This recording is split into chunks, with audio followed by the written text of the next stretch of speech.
Hey guys, what's up? Sorry I've been MIA a bit lately. With the holiday season upon us, I had to catch up on some work, and then I was visiting my family for a bit, so sorry I've been posting any videos lately and such. But I do have a video for today, and that is my top 5 worst films of 2017.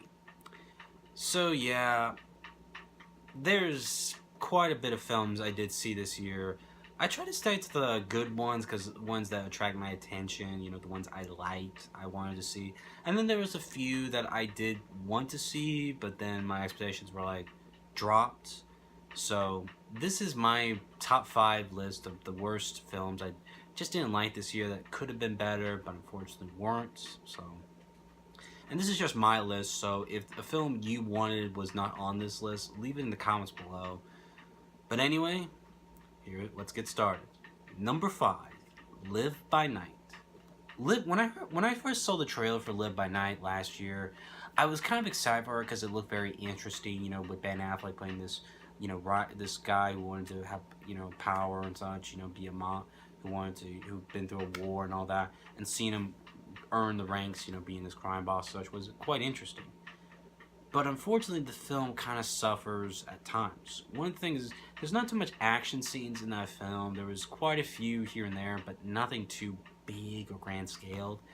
And that was kind of a big letdown because, you're kind of expecting a big action kind of film, but it wasn't. It was more of a drama, story piece and such.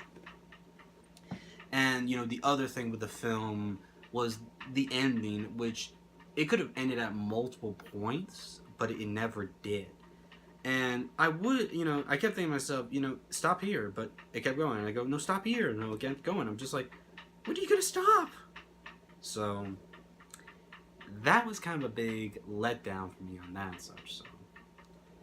But I do give credit for Ben Affleck, some of the story ideas weren't bad, but the execution and such could have been better, So, and I put this at the start of the list because it had potential to be more. It had some good stuff to it, don't get me wrong, but it just didn't stand out by all means. So it could have been better, but it just is not something I really did enjoy too much of. Number 4, Valerian and the City of 1,000 Planets. This film was directed by the same guy who brought us The Fifth Element.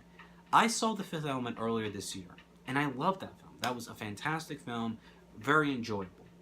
The same guy was going to do Valerian, the City of 1,000 Planets. So I was like, let's see what we can do with Valerian. And it's, where do I start? I will say this, the film's visuals, like the alien creatures and the world and the city, were fantastic looking. It was a great looking film, but the characters weren't that memorable. I get Valerian is supposed to have his faults and all that, but he was not a character I really did like too much of. His partner, she was pretty awesome. She did save his butt a few times, and I thought, she's pretty cool and all. But then she gets herself captured. I'm like, well, why aren't you escaping? You were pretty badass earlier in the film. Now you're kind of stuck.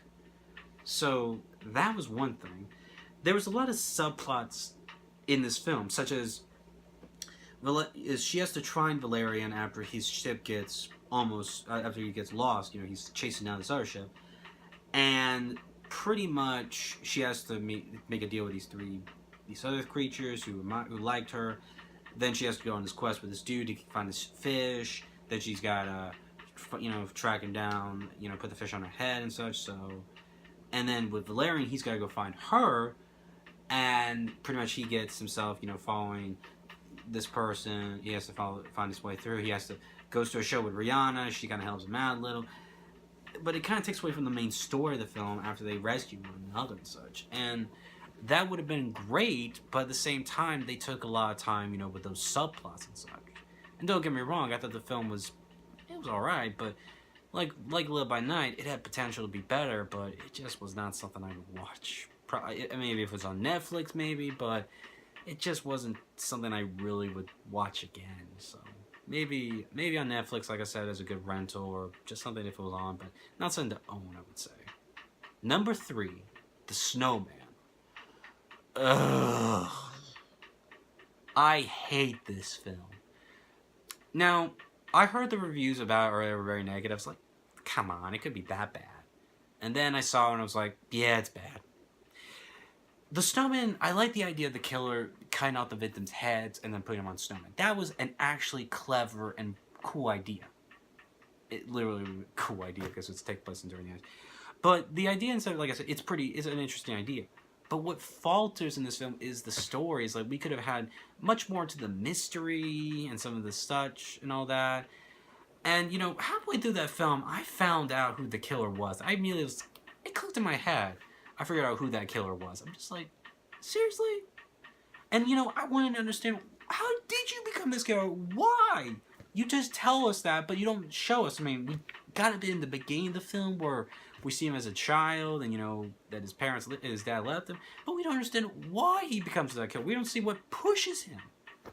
And that really did upset me, honestly. And I mean, I feel bad for Michael Fassbender. I thought, you know, he's doing what he can. So is the actors of Val Kilmer, Toby Jones, J.K. Simmons, you know. But at the same time, some of those points weren't needed. You know, Val Kilmer's character, I didn't feel like he was very needed to the film and such, you know. And, you know, J.K. Simmons was featured in the film. He had an interesting storyline himself, but that never got resolved. It was just kind of skipped upon and such, so. But yeah, I really did not like this film. It was terrible. The idea, it had a potential, but it faltered so much, and yeah, I would not recommend this film by all means. I've heard it's actually based off the book, so if you want to know about the Snowman, read the book. I've heard that one is better than the film. Number 2, the live-action 2017 Beauty and the Beast. Oh, dear God, why did I put myself through this one? When I heard they were going to do a Beauty and the Beast film, I was very like, what? Because Disney has been doing a lot of the live-action, from their animated to live-action adaptations. And, you know, they did Cinderella, which I thought was alright, Jungle Book, which I did enjoy. I haven't seen Maleficent, so I can't say. But with Beauty and the Beast, I felt they should not touch this one, because Beauty and the Beast is a timeless classic for many. One of my friends, not your average Disney nerd, she loves Beauty and the Beast. The animated one is one of her favorite Disney films. And they decided to do a live action of it. And I would have done a video of it earlier, but I just was like, I really just, no, it's just not worth it.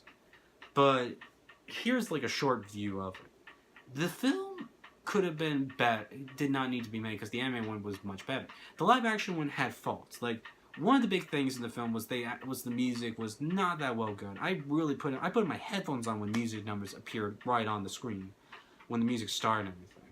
Second of all, LeFou, who was supposed to be gay in the film, wasn't very gay. I was like, come on, I'm proud for Disney doing some LGBT, you know, showing us a gay character, but where is he? Where's the affection? Where's the love? I got none of that. Some parts of the story, like, we get a bit more with Belle's father, which I thought was great, but then we had Beast, who had a magic book that could take him anywhere. Let me rephrase that. The Beast has a book that can take him anywhere. He can take him and Belle anywhere they want. They don't go anywhere. They could have done so much with that idea. I'm like, why? You had that right there. Another thing about that film, though, is I felt Gaston was toned down a bit too much. In the animated film, Gaston was so full of himself. He was very arrogant. He thought he was so great and all that.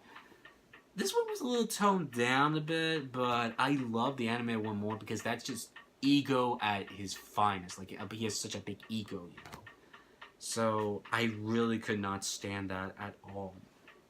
And some of the visuals, like Cogsworth, I thought looked alright, but Lumiere and the others were very creepy. That dresser was freaky. Like, that is scary.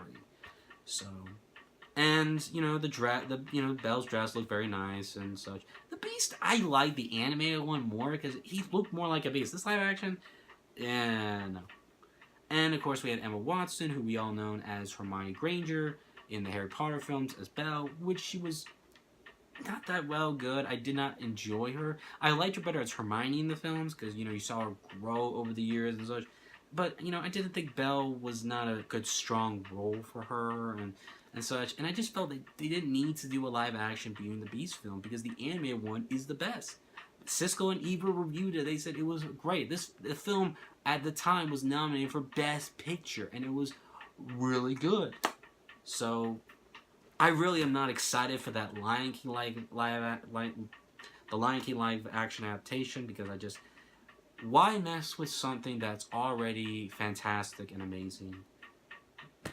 It's to make that money. That mouse has got to have that cheese. But I really just didn't like Beauty and the Beast. I really did not like it. The only thing I will admit is that when the opening scene happened in the film where we see the Beast first appearance in his human form, I laughed because I thought he looked like Tim Curry from the Rocky Horror Picture Show. He just looked, I just like, oh my god. So, and then of course, my number one worst film of 2017 goes to the Lego Batman movie. I hate this film so much. I hate the Lego Batman movie. That movie was to the point where I almost said I was done with Batman. But luckily, Justice League came out, and I was like, okay, my Batman is back. I like Batman. I really could not stand the Lego Batman film at all. I did a review earlier of it this year, so if you want to check out more about that, check that out. But it was just a film I really couldn't stand. The animation, voice talent, and the little Easter eggs were all really great. I thought they did a good job, you know, bringing the Legos and the world to life. But Batman was just so full of himself. I couldn't stand this Batman one bit. This is one of my least favorite Batmans ever. Like, at least I can say that, you know, George Clooney was a decent Bruce Wayne, but this Batman is my least favorite. I hate this Batman the most. Lego Batman for me is just so arrogant. I get he's so full of himself because, you know, I'm Batman, I got the 8-pack abs, I'm always right, everyone else is wrong, I'm the only person who knows what he's doing. I mean, I'm just thinking to myself, you know, I'm supposed to feel sympathy for this guy? No, I feel like he's just an idiot. He's just an idiot, and he just makes me so angry. He steals from Superman because he gets the Phantom's objective to release all the criminals from there, so because he needs to feel needed after Gotham is, you know, capped on, you know, Gotham's now doing pretty well because of Barbara Gordon taking over and such. And, you know, he was a bad parent to Robin because Robin needed a family, but, you know, he was just thinking of himself at the time. He was rude to Alfred because he said, Alfred, you don't know what it's like to be a parent. He raised you, you idiot! And, you know, I wished he would have stayed in the Phantom Zone, you know, because it would have been a good ending to his character. Because, you know, he was sent there, he released them, he was sent there because, you know, this was his fault, he should stay there. He gets released to fix them, and then he was going to go back because that's where it was his fault. He needs to pay for his crimes and such. And, you know, I wish that he would have stayed there. That would have been much cooler. But, no. They didn't do that at all. I didn't like the music numbers because... God, those music numbers just sucked, and I really just couldn't stand this film at all. I really couldn't. This film was, like I said, to the point where I almost wanted nothing to do with Batman. But luckily Justice League came out, and I really did enjoy that film a lot, and I really just couldn't stand this version of Batman at all. I hated this version of it so much, so... This is one film I really will not watch again. Like, I just got so angry. I was the only person seeing that movie, and I just couldn't stand it one bit. So, but anyway, guys, those are my top 5 worst films of the year. Let me know in the comments below what yours are. I would have gone and seen Transformers The Last Night, but I said to myself, you've already seen the other Transformer films. You know what's going to happen. So I just, like, skip it. So... But let me know in the comments below what are some of your worst films of the year. If you enjoyed my video, please give it a thumbs up, like and share with your friends, just to show off, like, what's this guy thinking, Lego Batman and such. So, if you enjoyed this video, subscribe to my channel. I've done movie reviews throughout the year, like the Lego Batman movie, for example, and Live by Night with Hidden Figures. I did a good and a bad film together for that one. Please hit the bell to be notified of future videos when my videos we post and such. So follow me up on Twitter at SuperKid801 to follow me on social media and such. And stay tuned, guys, because at the end of the year, on the 31st, I will have my top 10 favorite films of the year. Now, I didn't do too many reviews for these, but these were some movies that I really did love and enjoy. I might have done a few reviews for these, so there's that.